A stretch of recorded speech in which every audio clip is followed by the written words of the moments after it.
I'm going to be sharing with you in this video why you don't need, in my personal opinion, to work hard in life. And I want to share with you what I mean by that.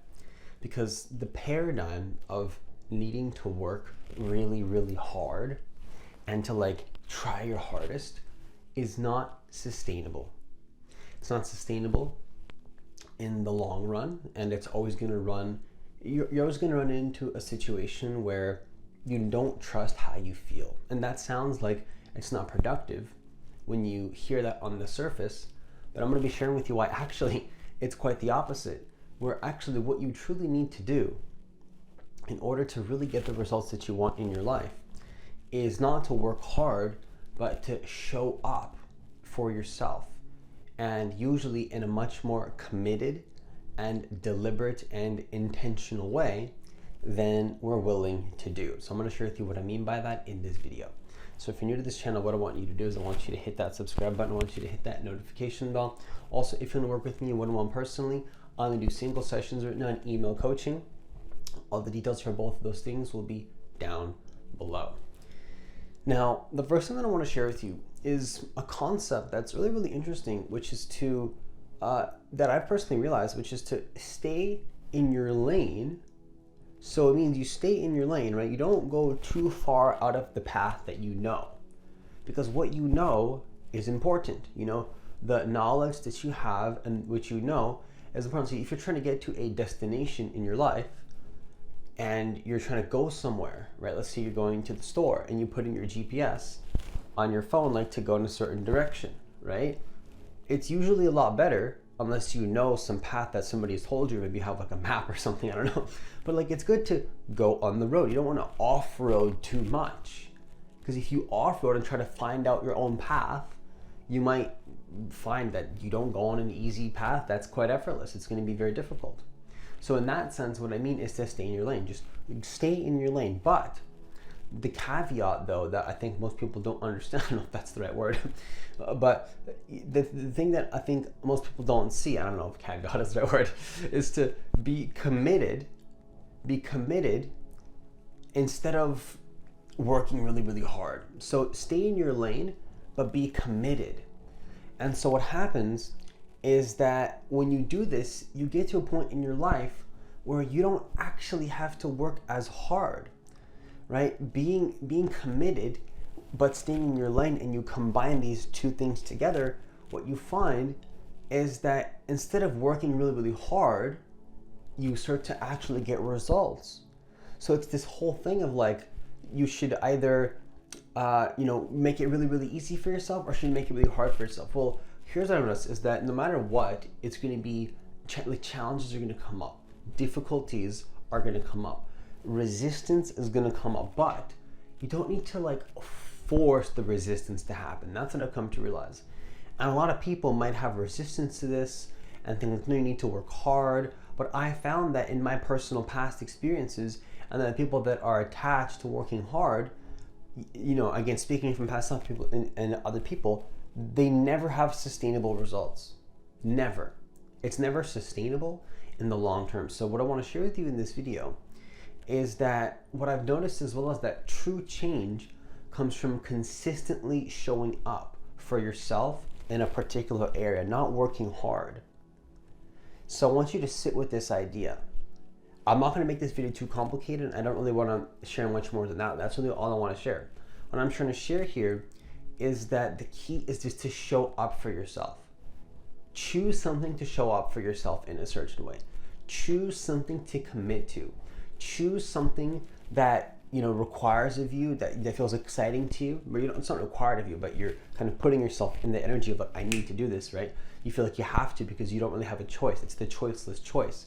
It's you feel like you have to show up. It's you don't really have any choice. You got to show up for yourself. It's either this or you do the same thing you've been doing, right? So you show up for yourself and you commit to something, but then within that commitment that you make for yourself, don't try your hardest.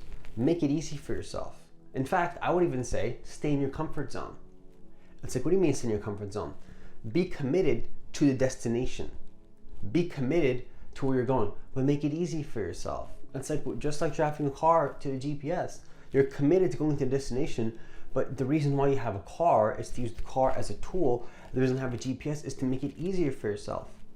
You're not just gonna take some random car that you've never used before and then take some random off-road destination and just ask strangers. You already have a car, you already have a GPS, you already have all the tools.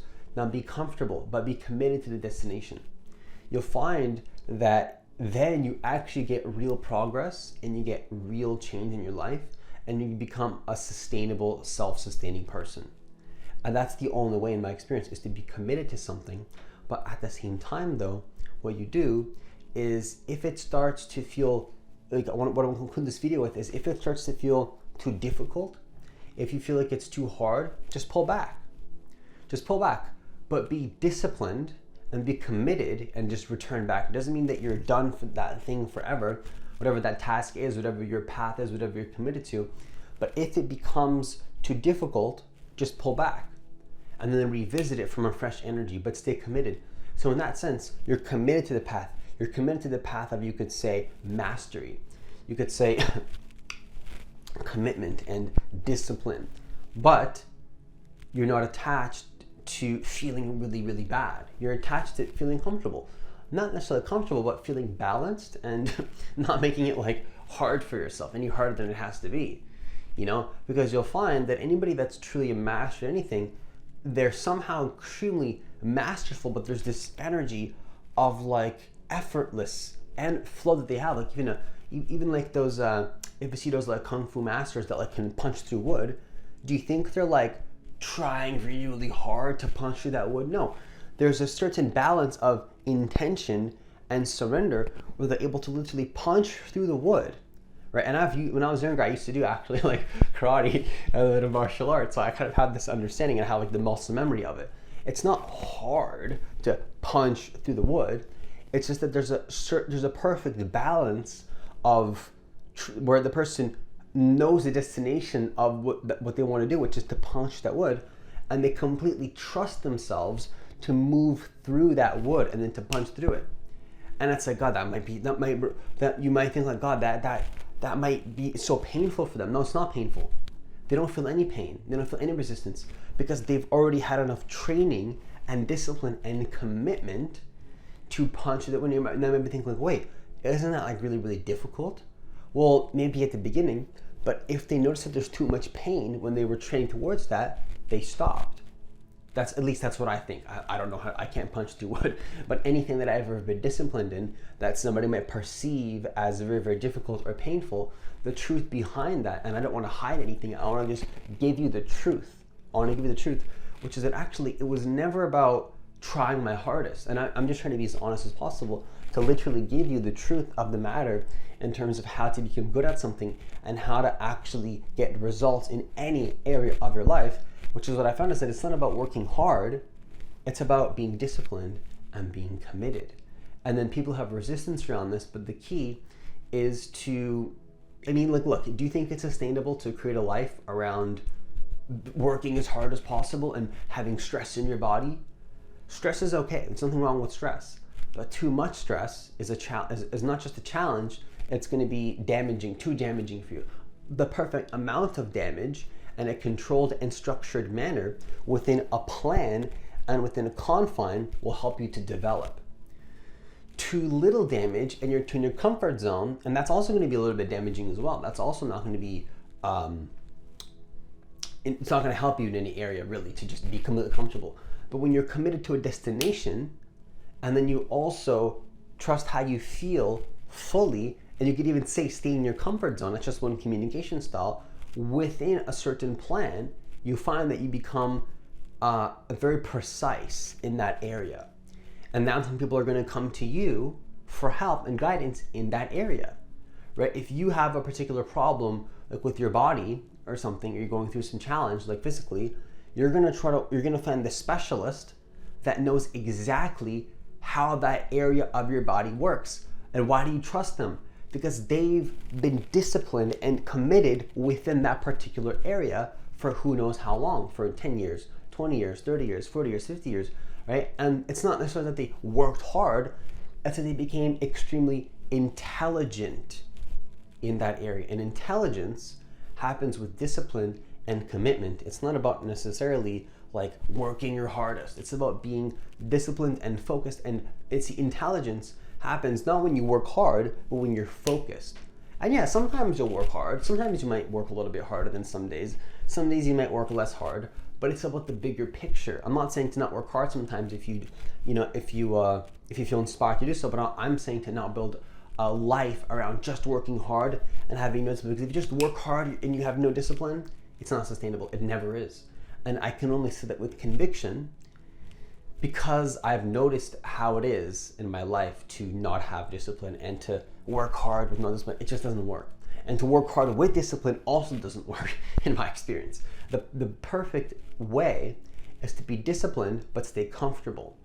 And then if it becomes too uncomfortable, again, just try this. And if you have any doubts around this, if you have any resistance around this, I encourage you just to try it. Just don't, I mean, yes, I would say like trust me in the sense that like you take my word for it just to get that ball rolling. But what I desire for you is to really see this for yourself. Just see, like notice how actually effective this is. It's so effective. It's useful. It's so effective. Like I wish I could, put together the right amount of words to communicate to you how effective this is at becoming good at something and building and developing a certain area of your life. It's extremely effective. It works. It just works. And you would think that working hard is the way, but deep inside, I think we all know that it's not the way. Because deep inside, you know that it's going against your intelligence. I believe we all have an intelligence within us that knows that trying really, really hard is not intelligent. It doesn't work all the time. And oftentimes the ego thinks it's the way to, let me work really hard, let me get the fastest results. Fast results oftentimes is an illusion. The key is to have sustainable results. And I'm not saying you can't get fast results. I don't want to discourage you, but usually that happens as a result of incredibly intelligent, focused thinking and application in a certain direction, and also not working too hard, but working intelligently. And so again, I'm not saying to not work hard. I'm not saying to not sometimes, push a little bit, but I am saying to understand the bigger picture. And I'm also inviting and encouraging you just to end this video to test this for yourself. Just test it. Rather than just taking my word for it, rather than just, thinking that I'm delivering some beautiful truth to you and seeing me as some authority figure or whatever, just test it. Commit to an idea, commit to a practice, train yourself to get good at something. Commit to something to train. It can be literally anything. It can be any skill. It can be anything. It can be programming. It could be a sport. It could be something on the computer. It could be cooking. It doesn't matter what it is. It could be literally anything. But commit to something. Commit to something that you intend to learn in that area of life. And if you notice yourself working too hard, just pull back and go do something else that you're probably committed to in that area. Go back to your comfort zone, if that makes sense. But by comfort zone, I'm not saying to get sluggish and to get hard. I'm saying to do something that recharges you, to recharge you. Going back to what you know. Going back to the familiar. Because when you recharge yourself and you come back from a fresh space, you have all this energy to then view that challenge that you were in the past attached to from a higher perspective. I'll give you a final analogy. If your phone is, if your phone's out of battery, right? Your phone's out of battery, rather than trying to make the phone work when clearly there's not enough energy, you plug in the phone and you use it when it's charged. It's just so obvious, right? Oh, that's so obvious, but it's so obvious. We come from many perspectives in life where our bodies, our systems are clearly not charged enough to continue learning in this area. We keep pushing and we keep pushing and we keep pushing, and then we wonder why it's not working, because we're building a life around pushing against something where we don't have the energy to do it. So really what I'm sharing with you here is to have a balance of being disciplined towards something, but also making sure that you're charged enough to even do that thing in the first place. If you're not if you don't have enough battery charge in your body to do something, how can you expect to get better at it? You literally don't have the capacity and the energy to get good at the thing. It's literally going to be impossible. Just as it's impossible to use a phone that literally has no charge left. You got to plug it in. It needs more electricity and needs more charge. In that same way, you need to charge yourself up before you continue doing something that you're committed to. So test this out for yourself. Let me know in the comments down below what you think. And once again, if you want to work with me one-on-one personally, the only way to do that right now is through single sessions and through email coaching. I'm not doing long-term coaching right now. So if you do want to work with me, those are the only two ways, and all the details for that will be down below. As always, enjoy the rest of your day, and I'll see you in the next